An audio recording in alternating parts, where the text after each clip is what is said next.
Hello, everybody, and welcome to the Saskatchewan Weather Podcast. I'm Joshua Zorn. Thanks so much for being with us here tonight. This is the first time we've actually done a consecutive podcast. I think two weeks in a row. Um, so yeah, really glad that we could do this tonight. And we're just getting it booted up here.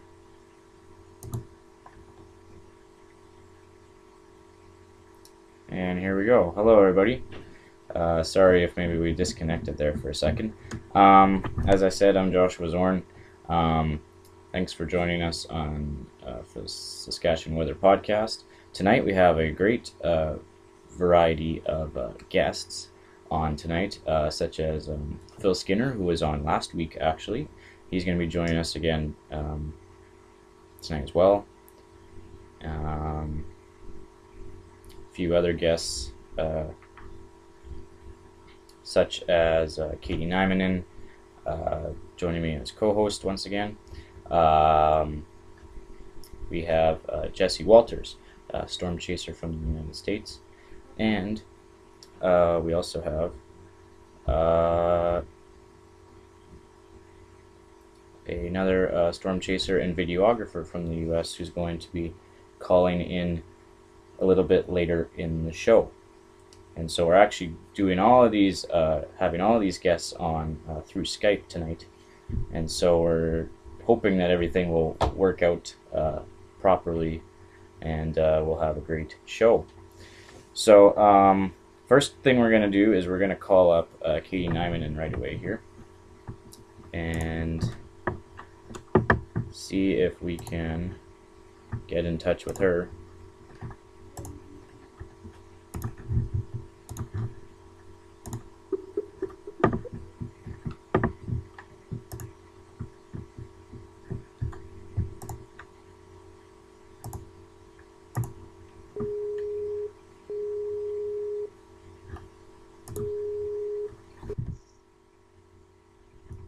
Hello? Hello? Hello. Hello. How are you tonight? I'm good. How are you? I'm okay. So we are live finally. I had a little bit of a problem at the beginning there, and it kept disconnecting on me. But we are, the recording kept going, and we're streaming fine now, so we should be good to go. And I'll hopefully get the chat up here and stuff shortly as well.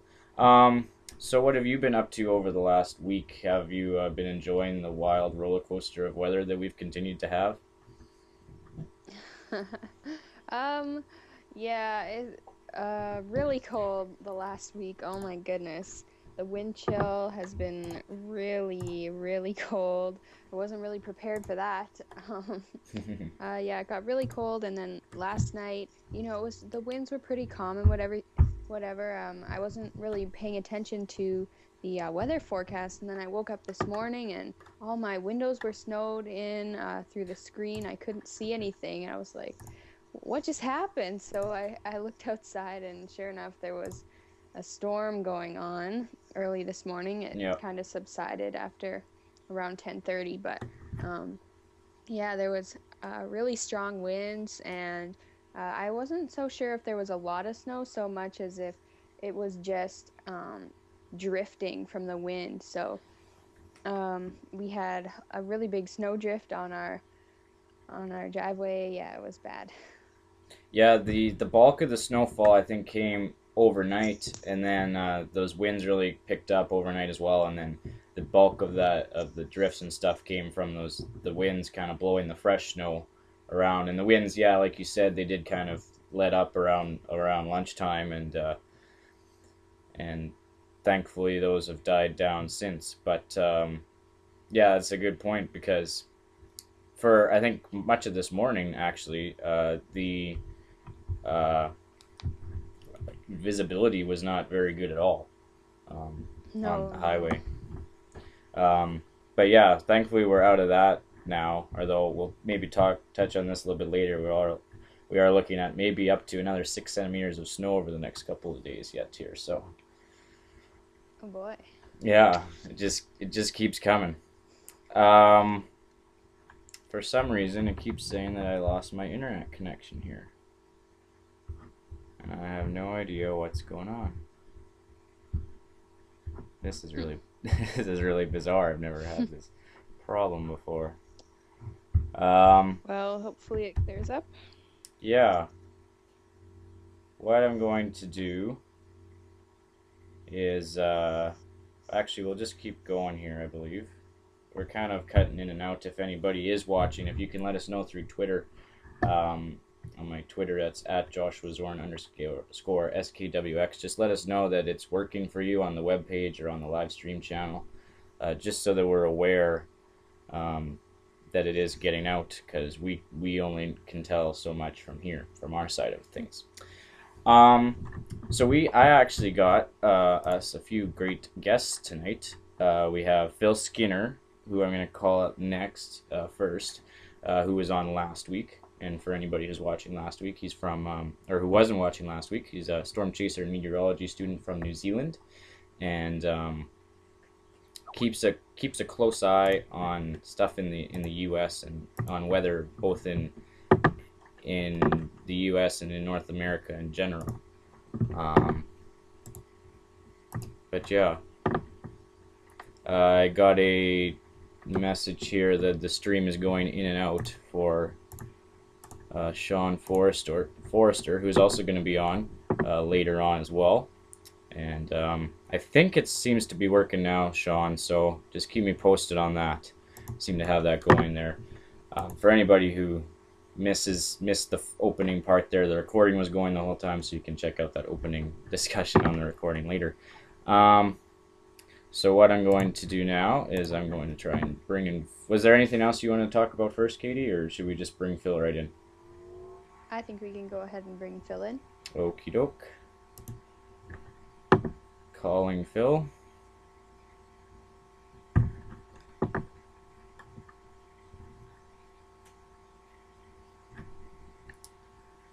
And, hello, Phil, are you there? I am. Katie, can you hear him? Yes, I can hear Phil. Okay, we're good to go. Thankfully, no sound problems. So, Phil, how's it going tonight? Yeah, not too bad. Not bad yourself. Oh, we're pretty good. We're dealing with, the roller coaster of weather that we're accustomed to. Yeah, we've finally got a bit of a cold front moving through, so that's a bit of a relief from all the heat. Yeah, I'm sure. We're gonna bring in Jesse here in a few minutes, but I wanted to talk to you first. You were monitoring the weather outbreak this week in the U.S. kind of from a distance, I guess. What was your kind of overall view on how that all went down? Was it what you expected it to be? No, not at all, to be honest. It was a lot more sort of unorganized areas. Anywhere above the central sort of central line of where the actual squall formed was very messy. It's quite difficult to sort of keep a track of where cells were developing and how they were sort of forming together and whether they were encroaching each other. It was quite difficult, to be honest. Unlike a standard drawline storm system, they would see this one had, the most destructive tornadoes appeared in the most random spots and more discrete supercells that were popping up ahead of the line, and they were quite difficult to sort of keep an eye on. Yeah, it was quite hard.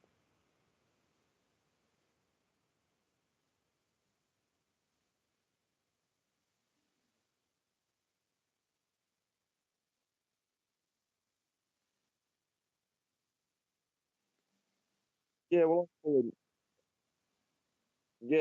with the whole time pretty much. Did the radar from my perspective and just to sort of follow and see what I could come up with. And I think right from the start there was inconsistencies with the storm itself. Anyway, I mean the only guaranteed areas that we're going to see the most destructive storms were along that central line of the southern area, and it was a hard one. It was a lot. Really, it's that choice between a long travel and a possibility of a really good discrete supercell, or just trying to get in amongst some good quality thunderstorms that will produce, maybe a good Derecho or something similar to that. I know he had a hard time, and yeah, it didn't turn out to be as successful as I'm sure as we would have both liked. But we're hoping for better luck next time. Yeah, for sure. So, what's the weather in New Zealand been like the last week? Hot, so hot. Few records broken up around 37 degrees in Hanmer, one area, central New Zealand. Yeah, it's just so hot. Finally the high pressure's moved off at the moment and lifted anchor and moved away offshore to the east. We have a small cold front moving up that's going to bring a ex-tropical cyclone. Oswald's going to send his leftovers over us and give us a little bit of a weakening here and there, and it's very badly needed the fire risk. But it's going to be very short-lived, and we'll be back to stinking hot weather again for weeks to come. Yeah, so I think you tweeted this yesterday, I believe it was. The temperature was like plus 33 or something there. Yeah, 33 degrees Celsius, Oh, and it was wow. just climbing. It was so dry and just that kind of thing where we had to lie in the pool with a bourbon and just float around because it was just so hot. It was disgusting. Wow. Katie, was there anything you wanted to talk about here before we move on? You can go ahead. Okay. I think we have all of our audio things and whatnot sorted out here, and we're going to go ahead and bring in Jesse Walters from Richmond, Illinois, and we're kind of gonna have a discussion here.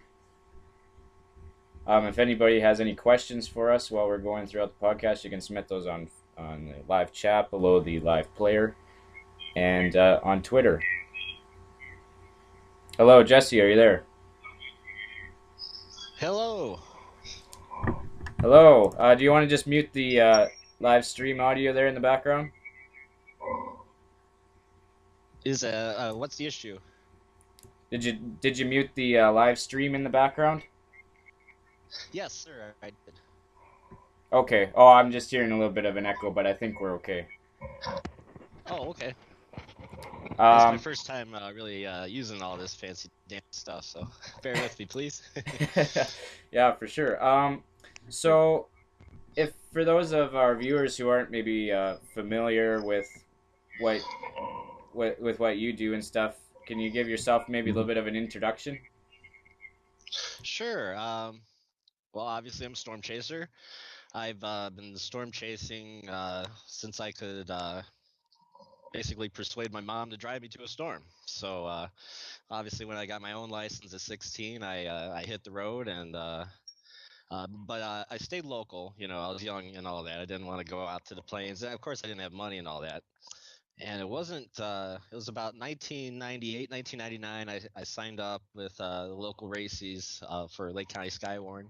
And I started working with them as an amateur radio operator and working with their Skywarn. So I pretty much stayed really local, like, you know, anywhere in Lake County. But it was in 2004 where I started getting real serious about this. And really the passion was just growing immensely. And that's when I took it out to the plains, to the Gulf Coast as well. I've chased on my own until last year. Last year I actually upgraded and bought some pretty fancy equipment for my chase vehicle, an LED light bar that provides safety. We have a weather station that's with us at all times. We're live streaming now with multiple camera views that we use. And basically, you know, last year being basically the worst year ever with tornadoes, didn't really succeed well. But we're hoping for epic this year. We're really we're dreaming big here at JW Severe Weather. We're trying our best to really just get our name out there and well that you know the main goal in this whole thing is to save lives and you know provide any research that we can, and I'm really working with trying to get sponsorships and endorsements, any donations we can get, just so we can really make this a successful mission to you know further safety and wellness of others and property, of course. And so that's our goal. And then our side goal, I guess, is to you know get that quality video, that epic footage. We're trying desperately to get as close as we can safely to a tornado and just document it in multiple formats that is yet to be announced. So stay tuned. But we're going beyond HD this year, that's for sure. So it's we're hoping for epic. Like I said, we're just excited. We love chasing weather. I have Tammy King now as my driver. She's amazing. She's a trooper. We chased Tuesday all the way down to Southern Illinois. She was behind the wheel 17 hours. I kid you not. She was perfect. She's just great. And then we bring along her boyfriend, Mike Mortensen. He rides in the back. He's a programmer by day, but sometimes I get to drag him out, and he brings his cameras and video machinery that we'll talk about at a future time. But he's great. I love what he does. He's been a great friend. We grew up together in high school, so we have a lot of memories and stuff. But that's me. I've seen 199 tornadoes since 2004. I did not chase in 2011. I had some things I needed to work out and some other issues that were going on. So I missed the best year ever, of course. Just my luck. Just like Tuesday, if you want to talk about that, we could get into that. But it's a depressing story for the viewers at home, I'll tell you. Yeah, I was gonna talk about it just a little bit, maybe between you and Phil, Okay. because you were the two guys who were kind of monitoring that more than I was able to. But what maybe give us kind of the summary, Phil, or both of you guys can give us a summary of just kind of when all went down that day, is and how many tornadoes. Do we have a final count on how many tornadoes were touched down that day? Yeah, we do. I could pull it up. It was higher than I anticipated. Can I talk to Phil? It Is he definitely online? was about- I am. Yay, Phil! It's good to actually talk to you, brother. Hey, you too, mate. You too. Yeah, it's a Be in touch. beautiful day, huh? What was the Good. Yeah. let's see. It's hard to hear you a little bit, Phil, so bear with me if I struggle a little. I've also been a drummer No, no worries. for 14 years, so I've probably lost a little bit. All right, the I'll play official guitar. tornado count. I'm working on that. The official tornado count is 51 for January 29th, 2013. High. It's a high count. It's a good outcome. So I think a moderate risk was definitely fulfilled there by the SBC. Hats off to them. Um, I wear their hat to represent. So, anyways, Yeah, yeah, Tuesday. Yeah, Phil was great. I'm telling you, man. Phil, I really like having Phil on. Coming all the way from New Zealand of all places, just logged in and looking at model data and watching radar. Right beside me. It's nice to have that second set of eyes. And he was great Tuesday. We were watching all these little individual cells and everything, and they were exhibiting broad rotation and whatnot, but they weren't really strong. I mean, there may be moderate rain showers with maybe a lightning bolt or two, and that was pretty much it. So I called the chase, I think around 6:30 because I didn't want to intercept the squall line, and also my partners needed to be home, so we left at 6:30 from Southern Illinois, just north of Carbondale. I think it was West City, Illinois, and it was about, what was it, 7:30 or 8 or so that they issued a tornado watch, I believe, for Southern Illinois. And it was by 9:30 they had 6 tornado warnings in effect for Southern Illinois, Yeah. Carbondale included. And that's the that's the worst feeling right there. When you know that you were right there, and we waited, I don't know what, 4 or 5 hours, I believe, and then to head back and see that, just the line explode. If I could pull up some graphics, I saved some of the velocities from that line, which was quite impressive at certain points. So It was quite this interesting to is watch his them first pull one at away. Paducah. I'm sorry, Phil. What was that?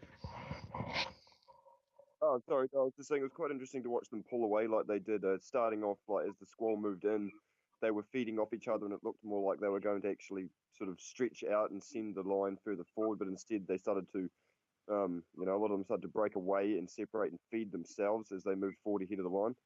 And that I wasn't Yeah, expecting that, to be honest. absolutely. Yeah, well, looking back at the velocity values, they were just insane. What were they, over 400, I think, for that region? Yeah. And they still had southeasterlies as well, and yeah, I mean the line just literally had all these notches come out of nowhere, and that's how they prompted all these warnings. I think they rated one as an EF2 in Glacier, Illinois, which who knows if we would have chased that one in the end. I mean, looking at the radar now, I can pull up this other image here. I mean, this is just crazy sheer, seeing it, so close, and also a perfect notch, coming right into Carbondale. you know like literally we sat there Yeah. 4 or 5 hours, and that's just the worst feeling. And then Yeah. looking at this image here, you can see a couple more couplets as well. Pull up. Obviously I saved a lot of images because I was just heartbroken. And Yeah. here's the 939 return where I have six tornado warnings in effect. So you can see, you start from the southern line, you have that red to green right there, and then you go up to the second warning, you see another red to green couplet. I mean, couplet after couplet after couplet, and just seeing all these notches, it was just amazing. It really, it was probably wise that we pulled out in the end. It's of course heart wrenching to ever leave a storm like Yeah. that. But at the same point, it was probably I haven't seen any videos of these tornadoes. I don't think there's any photographs of them, so they're probably rain wrapped. So it would have been dangerous. It was obviously nighttime at that point. So as heart wrenching as it is, I kind of have to try to make myself say that we did the right thing from a safety standpoint, because who knows where we could have ended up in that whole mess. Besides these tornadoes, there were countless microbursts that occurred. So I'm hearing a little bit of feedback from somebody. Yeah, I'm not sure who that is. Nothing's changed on my end here. Do you have the live stream player open, Phil? You may just have to mute the audio on that.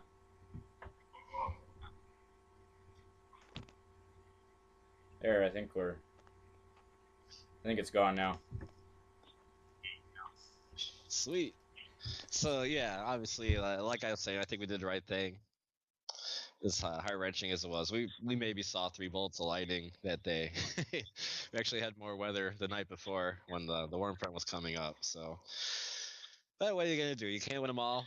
We at least tried, and for January of all times, it's a good warm up. I think we learned a lot of things. There's a lot of things that I think I need to improve on my team, and what they could help me out with, and vice versa. So it was a good chase. I'm going to count it as a good chase, even though we pulled away too early. So, what do you think, Phil? Really, I really mean, good yeah, mix-up. obviously it was a big mess, but it really took off for that, I don't know, hour or two. SBC really called it by issuing that tornado watch. They really did well on that. They absolutely did. I think the coverage of the storms themselves was done really, really well. Having a lot of people out there putting their 2 cents in really, really helped. I think it was a dangerous situation too in the end. And had you guys hung around longer and been there for those sales, there was a good chance that you could so easily have got yourself in a situation that you couldn't have gotten out of so easy. Right. There was such a fast growth in that storm, and sometimes it's just not worth, I don't think, getting in the midst of so many storms when you can't be prepared for all of them at once. Yeah, exactly. So we'll wait for that's a great kind of great discussion there about that system. And yeah, I think you made a good point about it being kind of a good warm up for when storm season really kicks off. Yeah. Yeah, absolutely. It's gonna be good, eh? What's that, Phil? I think it's going to be a good storm season, that's for sure. Yeah, Dr. Greg Forbes, who I have a lot of respect for, he's with the Weather Channel. He's like the severe weather expert there. He was saying that, and then I also share these concerns with him. The drought in the plains is still quite severe. They're still severe, severely under average for rainfall, and I've been out there a few times just recently, and it's scary to see how dry the earth is. And I really think tornadoes, they really need moisture, and I Yeah. have that concern about the drought, just kind of choking off those things and making almost like, every supercell more not so surface based but elevated in a sense, and therefore more hail producers. But Dr. Greg Yeah. Forbes brought up a cool point where he thought that maybe these tornado producing storms would shift more eastward outside of the drought area, which is where we are here in Illinois, and Iowa, Wisconsin Right. is in pretty good shape. So we might be, if that takes fruit, that's one guy's prediction. Obviously, who knows how it's going to happen, but it gives me hope that I can stay close to home, anyways, save a few dollars on gas. So, what do you That guys would think still be a about that? bonus, wouldn't it? Yeah, right. I think that would be a real bonus.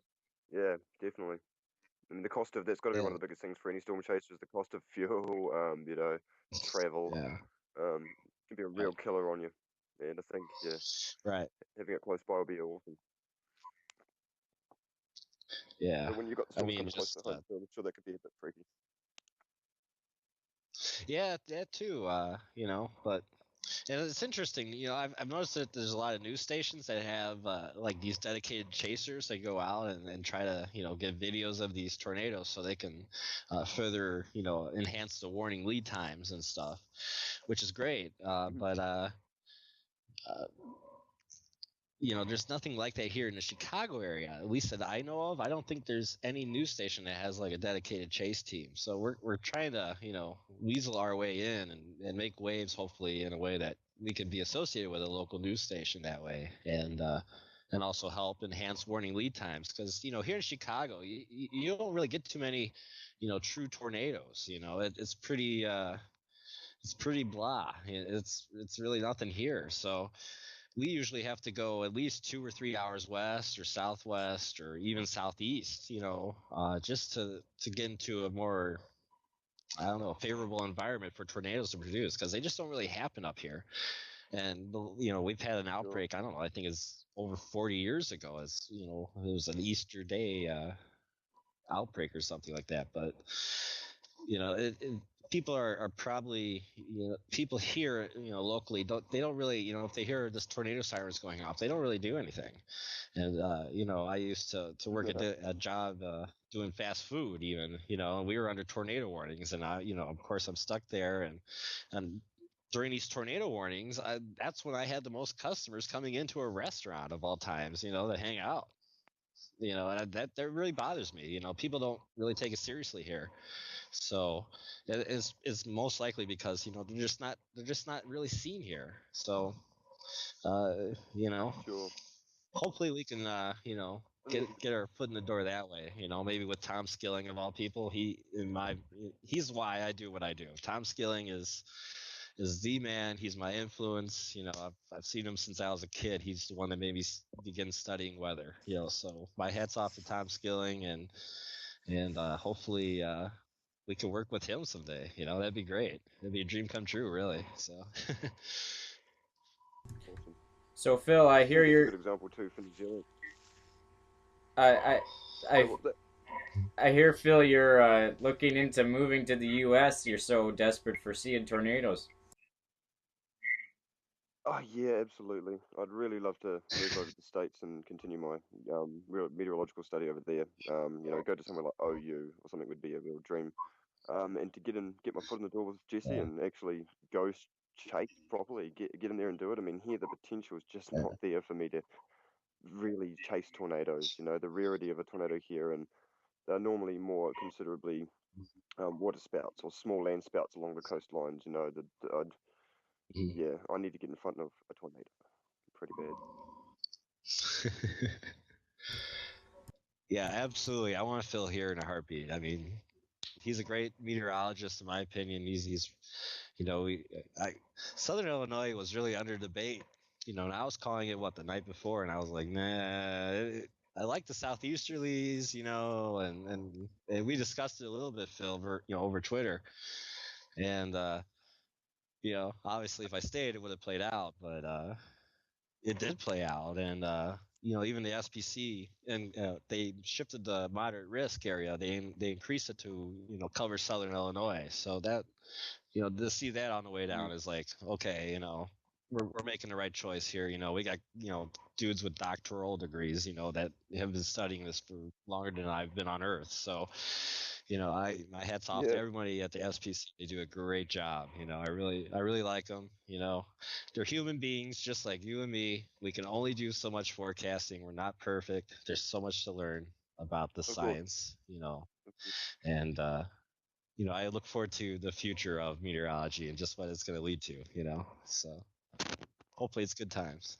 But I mean, that's my favorite thing with meteorology. I mean, getting into it personally was because of the storms and severe weather science was really what had me excited about meteorology, and getting to know smaller things on a small mesoscale based meteorology, subsynoptic based meteorology is what my sort of thing is. And with New Zealand, we're surrounded a mountain, so topographical flow interactions and things like that are a most important thing for me to learn here. And it's just not exciting. I want to go somewhere where I can learn about meteorology that kicks, I want to learn about the shear, I want to learn about the, hodograph formation, I want to know all the fancy stuff to do with storms.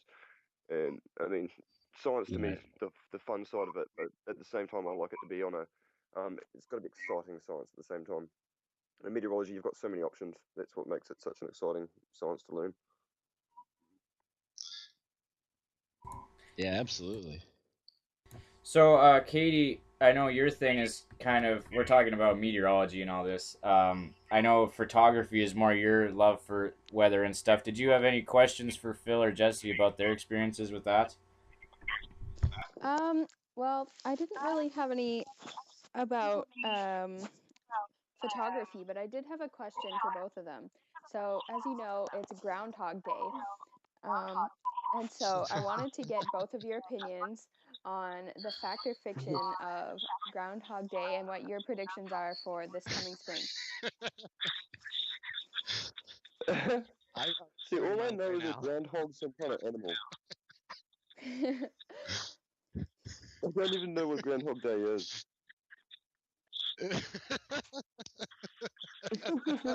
Sorry, guys. I know it's an animal.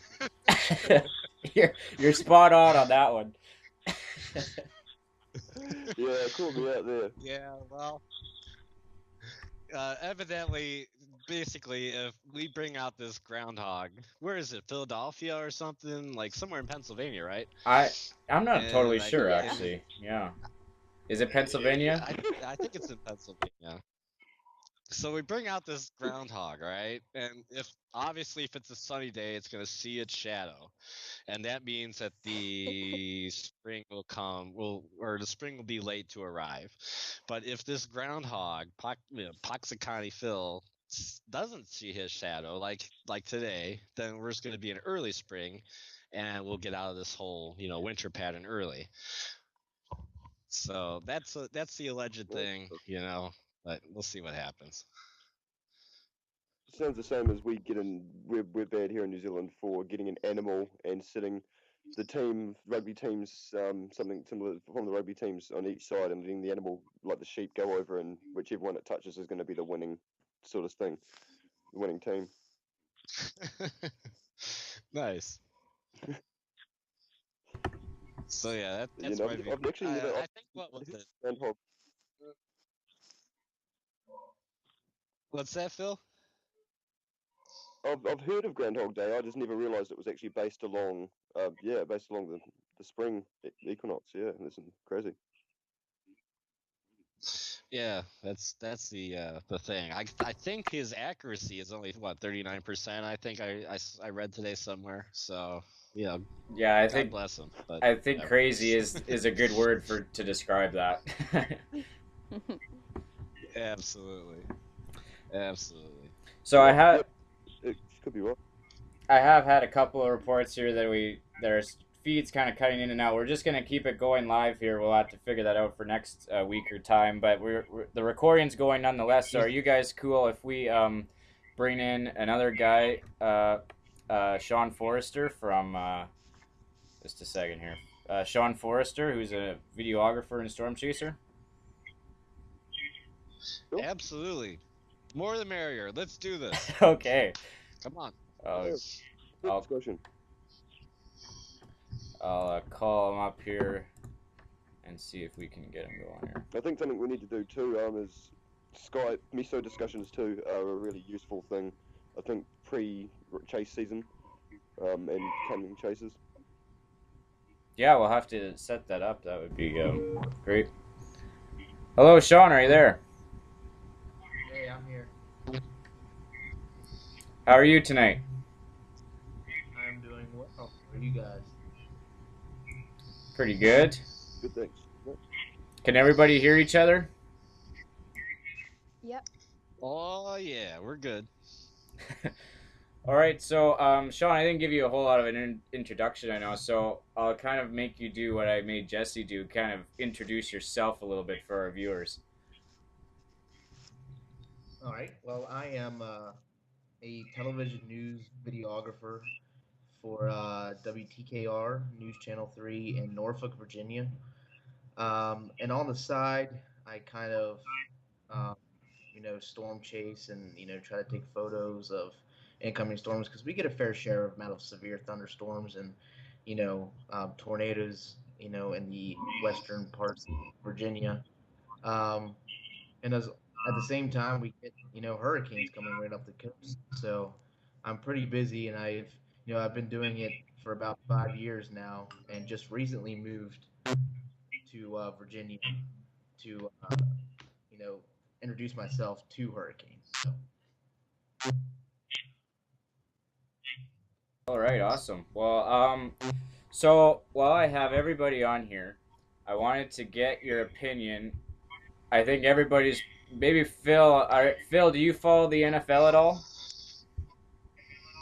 No, I don't. I don't hardly follow the rugby here in New Zealand, to be honest. Only when there's the big games on. I don't really know nothing about it, to be honest. Well, that's okay. I'm a nerd. Well, that's So am I, bro. I have no idea. I follow what's I going don't, on I in don't even know Sky who's on in the Super Bowl. Athletic Express. I you literally don't. Wow. Well, I was gonna ask you for your Super Bowl I- prediction, but I can't even. If it's in the GFS model, I might be able to tell you, but I have no idea, really.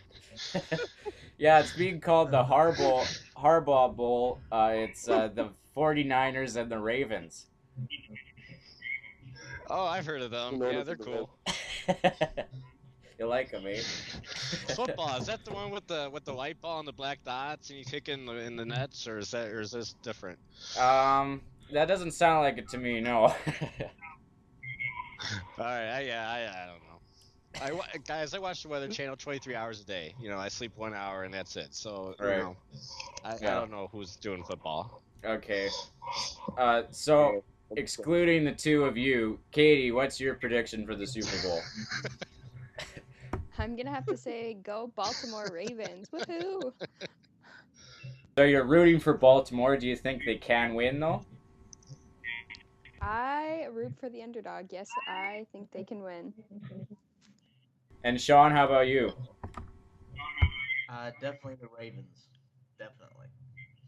All right, there you have it. Our weather and photographer panel says the Ravens.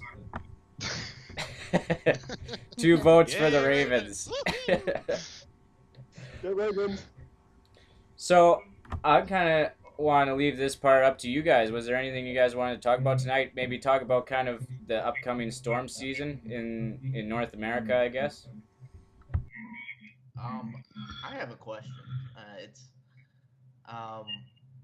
kind of early this year that we're seeing, at least in my neck of the woods, in Virginia right now it's 40 degrees outside, but earlier in the week it was 75. It was summer spring weather, and we were having warm weather during the day, and then a severe thunderstorm at night, which was actually pretty strong that made its way across the United States. Um, is this normal? To have severe thunderstorms like this and even tornadoes, in the middle of January?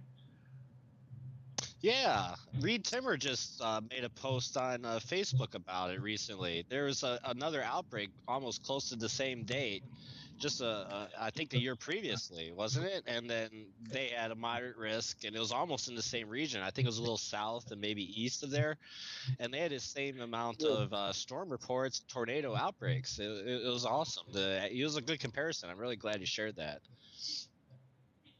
Yeah, it So seems yeah, it just seems odd. I don't know, like it seems to be coming like it was just like a perfect spring day, Wednesday and Thursday, and it was just like you wouldn't even know it was winter. right. Yeah, and there's even I think I just read on local national in Chicago. There was an outbreak in January, I think in the 70s or something like that, and there were several tornadoes that occurred. So it's not too uncommon. It happens, obviously, but it's not like an everyday thing. I think in Dixie Valley, Mississippi, Alabama, Florida, they're always in the 70s and humid, really. I mean, they could always get a cape and just, enough shear to spin up a water spout. So, it's not too uncommon. I think this time of year, most of my chases this time of year occur in the southern Gulf Coast states. So, even Mexico, has a few. It all depends on weather patterns. If you get the right conditions together, it can happen. And I don't think it's some extreme or anything. I don't think it's global warming by any means. It's just what happens. So that's my opinion on the whole matter. Yeah, I agree.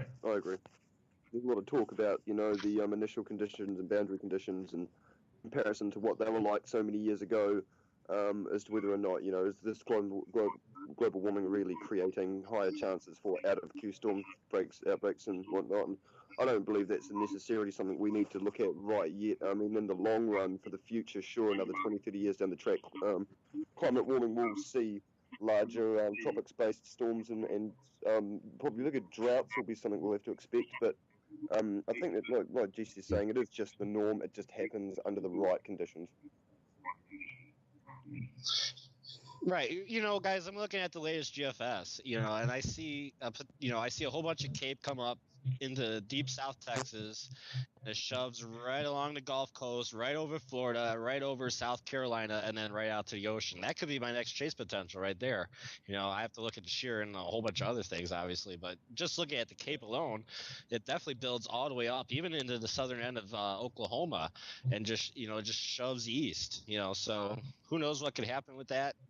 Obviously we have to see how all the other models come together with it, and we'll go from there. If it's chase worthy, we're going to be there. We're basically going to go for anything we can this year. So hopefully it works out. What happens?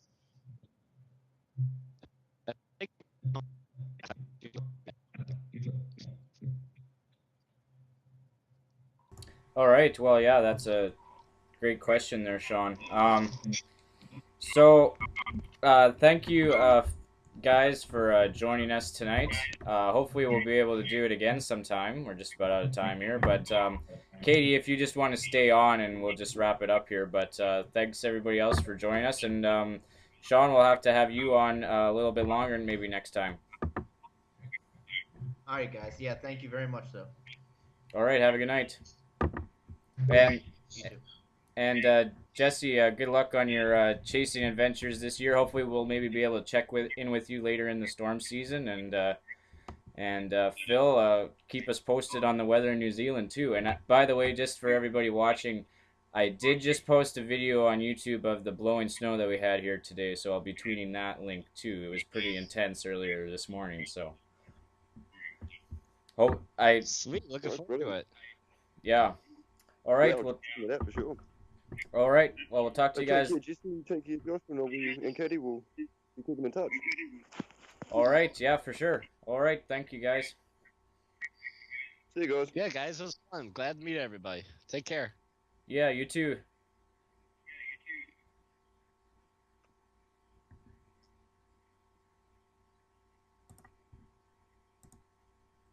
All right, Katie, I think it's just you and me left here.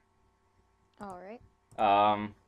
So yeah, what did you think about all of those different, lot of different perspectives on the weather? Hey, different locations and stuff like that. But it's really, I like being able to check in with people like that because then being able to do it through a conference call like that because you get a lot of different viewpoints on a lot of different topics too. Yeah, I like that. I like being able to talk to people not only from where we are located, but from, Yeah. as far away as New Zealand, in the United States. It's really great to talk to all sorts of different people. Yeah, no doubt. So I don't know how much of this actually went out live. It was kind of cutting in and out. Now it seems to be streaming fine again. So we'll get that figured out. It might have been partially on the Skype, but we'll get that figured out for next time. But uh, so what was I gonna say here? Did you have you kind of thought any more about? Now we're into February, and we've talked about this last week a little bit. And now we're getting even more. We've got 4 centimeters of snow today, possibly another 6 over the next couple days.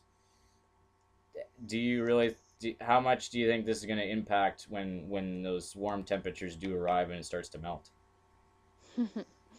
Yeah, I still stand firm on my viewpoint that there's going to be some flooding. I don't know how bad, but I do think that there's going to be, more than the average year of flooding. The city of Regina is forecasting that there's going to be low to no flooding this year. But I would be prepared just in case the perfect storm of or the perfect no storm of perfect weather comes Yeah. around, and there's warm temperatures, a few days or more at the same time, that can really make an impact on how fast the snow melts and the runoff for the year. So um, I think that even though it's predicted not to be the year of the Great Flood, I do think that people need to be prepared in case it does happen. Yeah, definitely, and it'd be interesting to see what that's the water that will be sitting around, how that if we do have a lot of water that kind of pools, if we have a quick melt, how that'll maybe affect convection and the development of storms and stuff into the summer months too. Oh yeah, for sure. And of course, then there comes up the issue of mosquitoes. Oh boy. Do we dare? Yes, mosquitoes. Yeah. Do we dare venture into that area? Yeah, yeah. If there's a lot of sitting water, yeah, mosquitoes were. I didn't have a problem with them last year, but apparently there was quite the batch of them last year, and this year, if there are, just fields of water or water in ditches, water just sitting in your backyard from wherever water may pool, you want to get that out of there if you can, but um, you know, I think that mosquitoes might be pretty bad this year.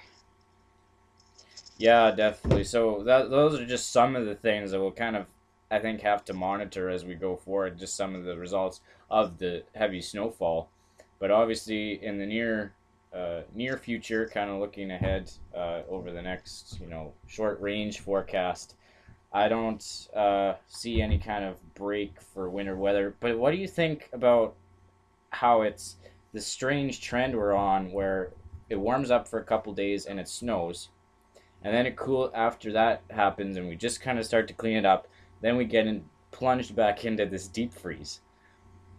Yeah, it's been really strange. It's been really cold for a few days, and then lots of snow. Then it warms up. I have no idea what's going on. I think that Saskatchewan weather needs to get its act together. No, but really, uh, even though it seems like it's been a really extraordinary year, it it looking at records from, last year and the year before, it really isn't that extraordinary, but I think it's just been the frequency of the ups and downs. But as an average, it hasn't been that strange of a year, to be honest. Yeah, that is a good point. I mean, I think particularly looking at say January, um, we're not seeing those cold temperatures down to -30 and stuff like that isn't uncommon at all. No, I just think that we've been used to getting, warmer and warmer in temperatures every year. Like last year, I think last year had an impact and kind of messed around with people's brains. Yeah, Got us into thinking that, oh, um, we moved to BC for the year. No yeah. snow, but no, we're back in Saskatchewan and the weather is back to normal. Even though it seems like it's not normal, it Yeah. actually is. Yeah, although we did have those couple days this past week where we had the wind chill warning out, and the wind chill actually dipped down close to -50 at one point.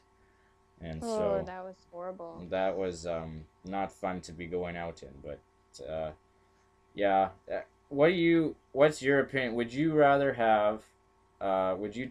take um, cold weather, like extreme wind chills, all that, or would you rather have like blowing snow and consistent snowfall every few days?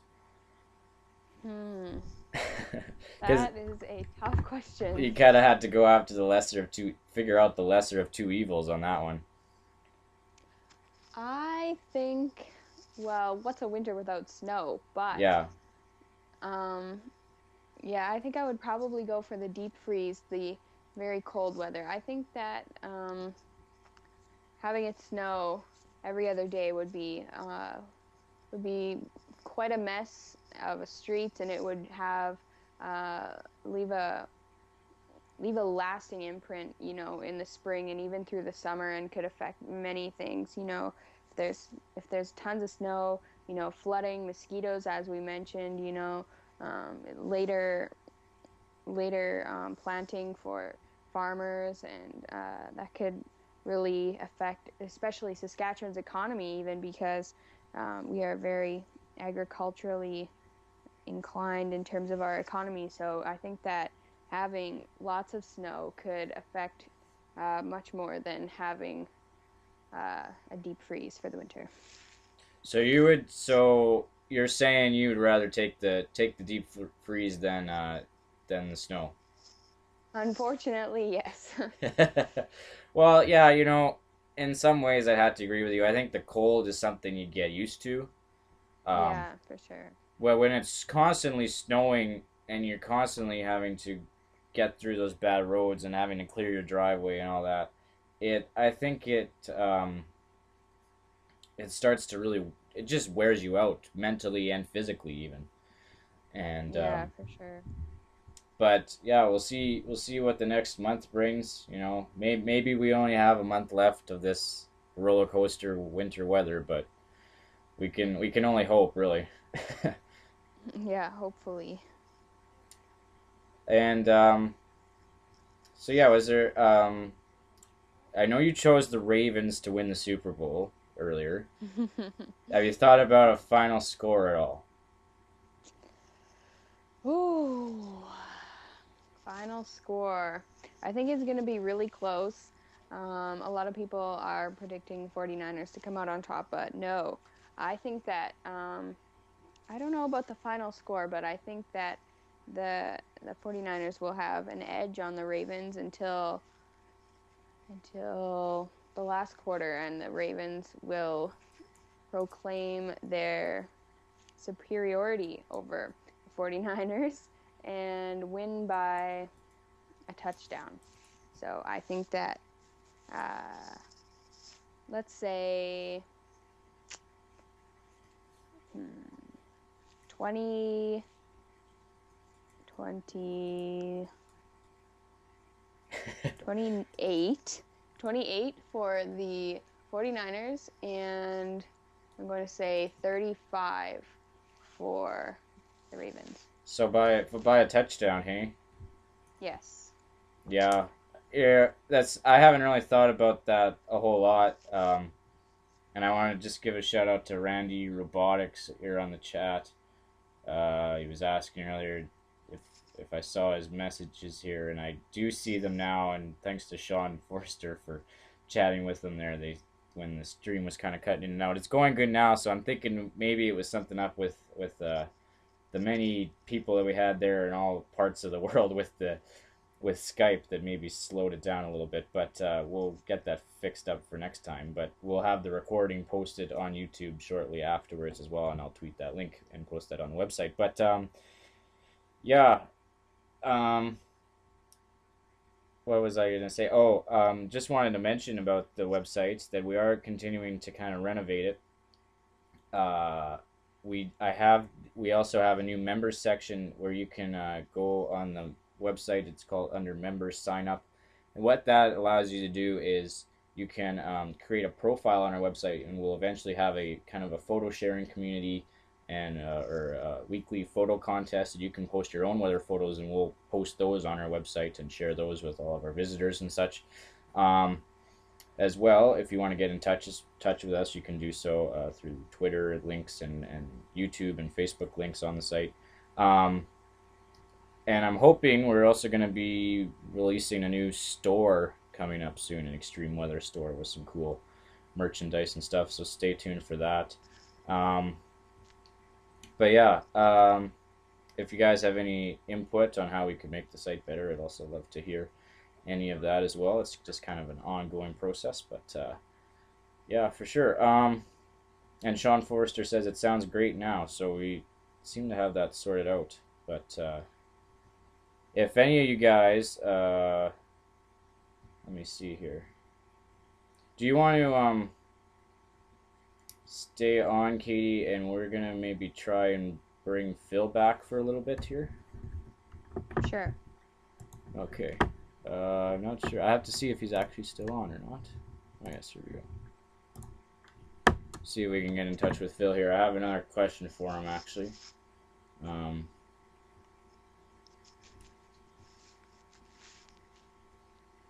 We're almost out of time here, but...